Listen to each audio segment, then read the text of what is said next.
Good morning, and this is video 16 of one video a day during this quarantine. And I have Renee today, and I am so pumped to talk to you.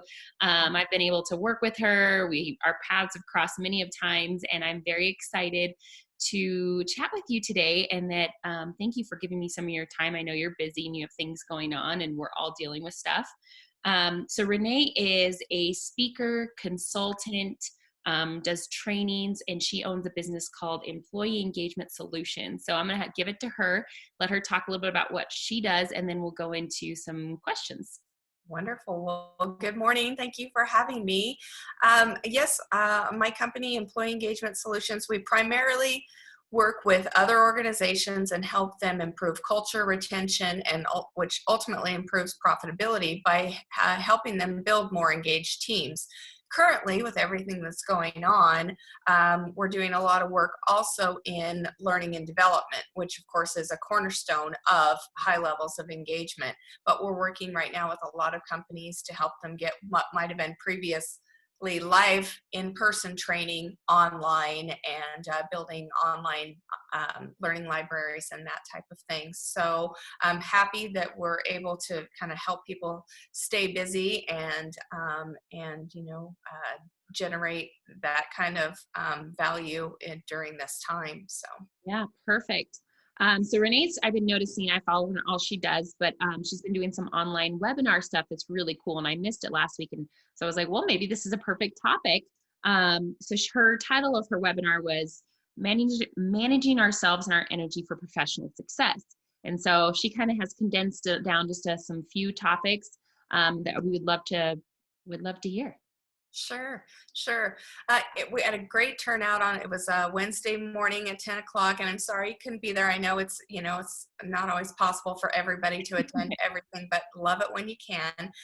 So yes, that was our topic, and really what I like to communicate and really put out there about that topic is we're not talking about, make sure you take time for a lavender bath and read a good book from time to time. Not that those things aren't good, healthy self-care strategies, but I like to think of this particular presentation as kind of next level self-care. So we really look at how the importance of actively taking care of ourselves shows up, how it builds that foundation for us to be strong, effective, inspiring leaders and be more inspired in our careers and our businesses, and ultimately be empowered to step into our strengths.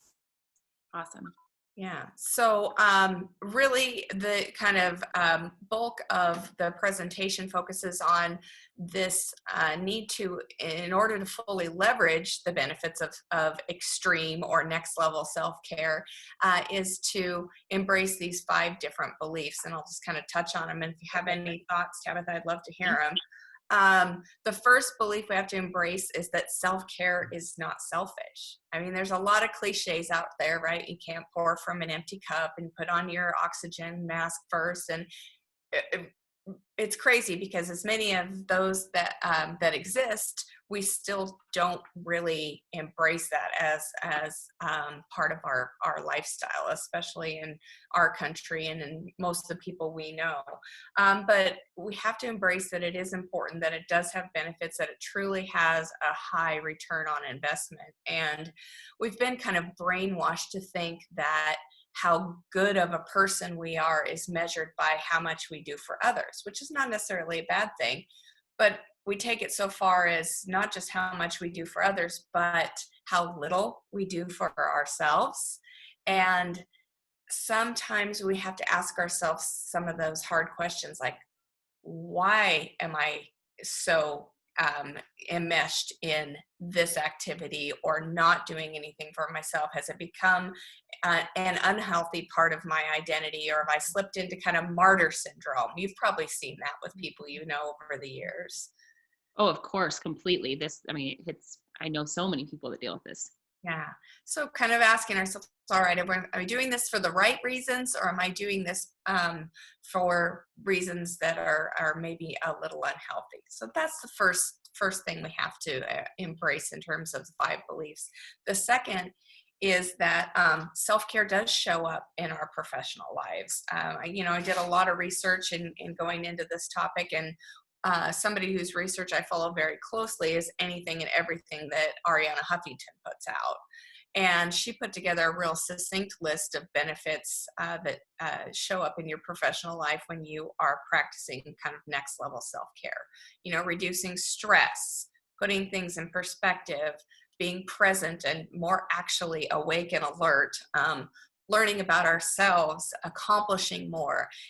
Stress, cortisol levels. I mean, they've been measured to be reduced when we're taking good care of ourselves. Learning about ourselves. We've all had those experiences where we take a weekend away or come back from vacation. We're energized. We're full of creative ideas and projects we want to take on and new ways of doing things. And those things don't happen if we don't give ourselves those time and that time and embrace those self-care, next level self-care experiences. And then in terms of accomplishing more, there are thousands and thousands, of course, of studies that show this. If if we're tired or we're not feeling well, we just aren't going to do our best work. And the point with that second belief is that it's not just this kind of touchy-feely idea of self-care. There's science behind it. Mm-hmm. So, yeah. Especially I think right now, it's I've been learning about myself is that this extra time, like in quarantine, I can really dive into some stuff. I mean, that's the positive right now is that I'm like, oh, I can actually get on these webinars, or I can take these online classes, or do things I've always wanted to do. For sure.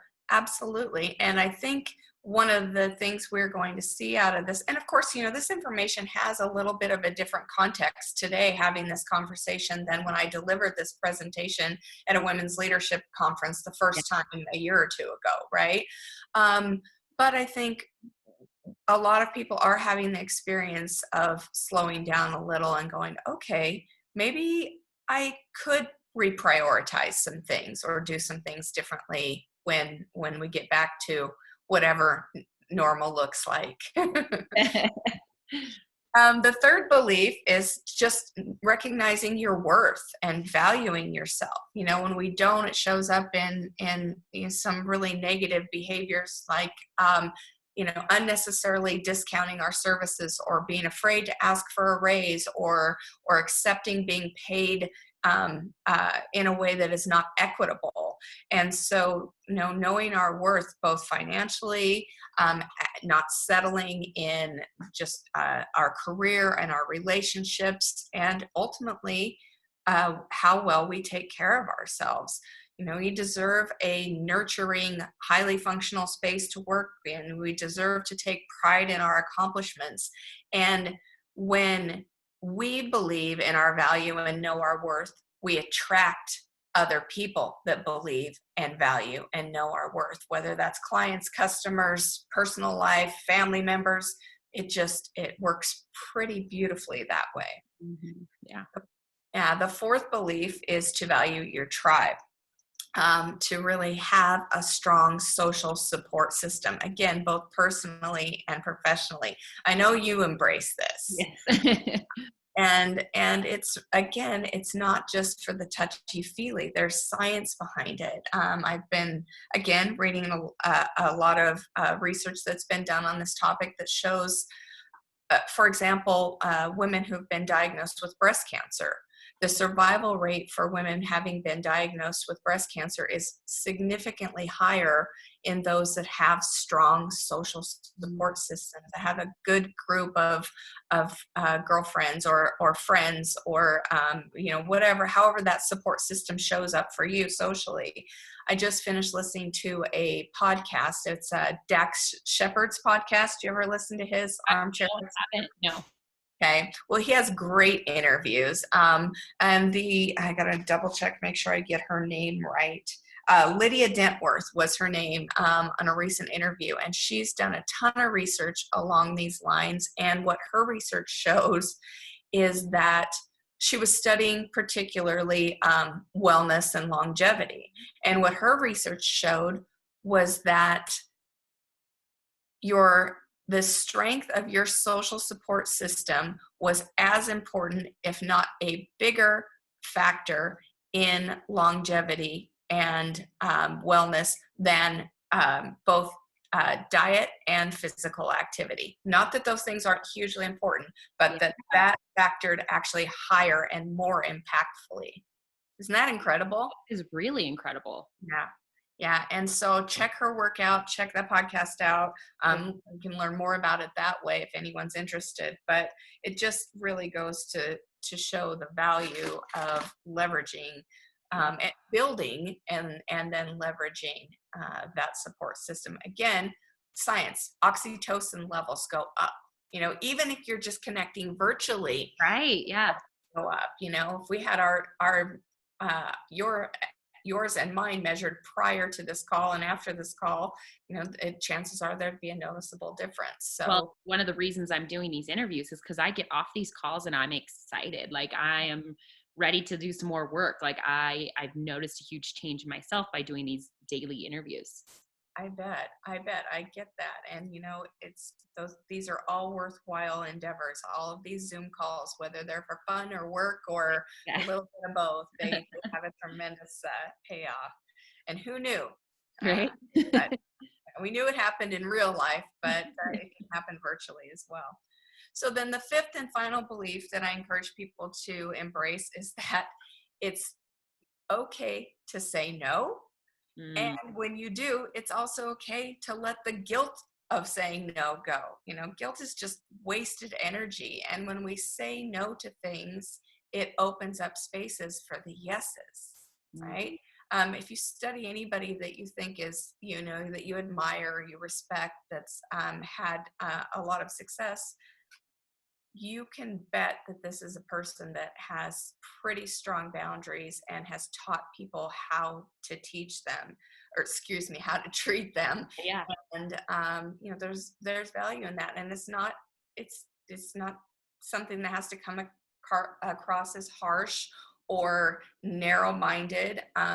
When we are saying no to things and saying yes to the right things, you know, we're in our groove, we're in flow, and we're delivering a better product than sitting on a board that we've been on for 10 years because we feel too guilty to get to remove ourselves from it, right? When the chances are there's probably somebody out there that's fired up and thinks it's new and great and could maybe even do a better job than we're doing at this point.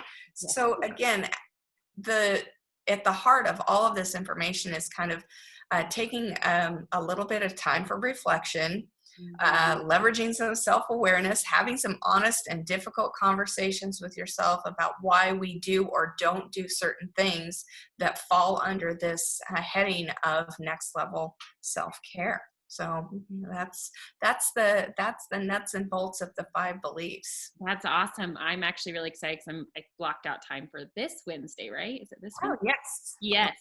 So I blocked out time for her other webinar, but two more things. Just how can people get a hold of you if they're interested in whether it's public speaking, consulting, your webinars, any of the trainings? How can people get a hold of you? Absolutely, I appreciate that.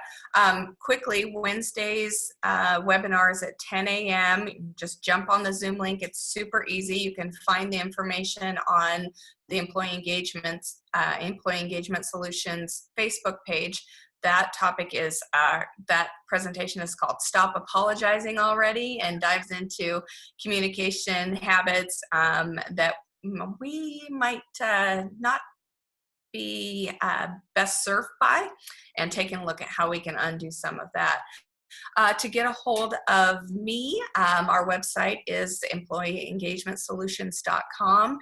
Full contact information there, but my email is simply Rene at employeeengagementsolutions.com. And, you know, we'd love to talk with anybody who has some needs in this area of employee engagement, as well as learning and development. Again, like I said, I know right now a lot of people are scrambling to get previously live training online, and that's something that we're geared up to help you work on. Awesome. And then lastly, how can so I didn't say Renee is in Spokane, but she travels everywhere and does tons of stuff when we're not in a pandemic. But Yes. how can our community or people that are following you or part of, like, how can they support you at this time? Oh, well, that's a really wonderful question. You know, please follow the company on social media. Reach out with any of the concerns or issues that you're experiencing. You know, I am doing these free webinars, and if there's a topic that I hear from a lot of people that is rising to the surface, you know, I'm more than happy to put something together that would be helpful. And yes, again, just reach out, share our information with people in your organization or colleagues and acquaintances in your business community that you think could benefit by our services. Perfect. Um, Well, thank you, Renee. I really appreciate your time, and have a wonderful week. you as well. Enjoy the sunshine. Will do.